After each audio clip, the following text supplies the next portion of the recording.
So after the FOMC meeting, we saw this leadership rotation and a focus on new categories like energy. And guess which category performed best today?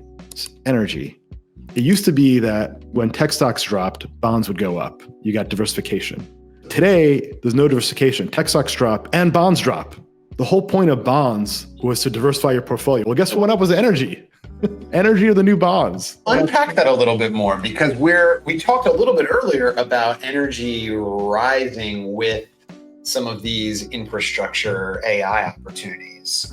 How does it, in your mind, become a diversifier today from tech?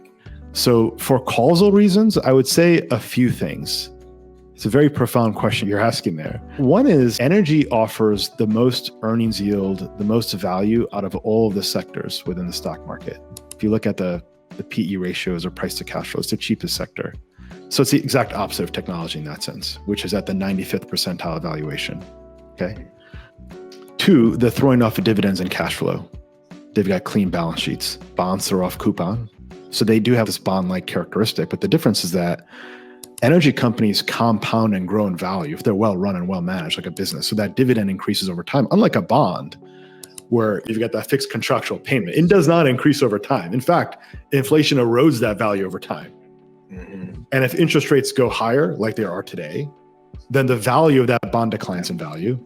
And the best you get, your upside is fully capped the moment you buy a bond. That's it. That's the way to think about it. Unlike when you buy a business. So energy, in that sense, are the new bonds because they are throwing off cash flow. They are throwing off dividends. Their dividends like in the teens, I mean, kind of amazing. And free cash flow yield, that's in the high single digits to the teens. They're buying back shares, which I would prefer over the dividend. So yeah, energy's third factor is that they're unloved and underowned, right? So energy as a share of the S&P 500 is 3%. The tech Mag 7 share, which everyone's been talking about, is like 33% at a peak. So there's that mean reversion component. So those three kind of dimensions are at odds with one another. Both will go up over time. They'll both go up over time because they're both growing earnings. But during that journey, energy is a great diversifier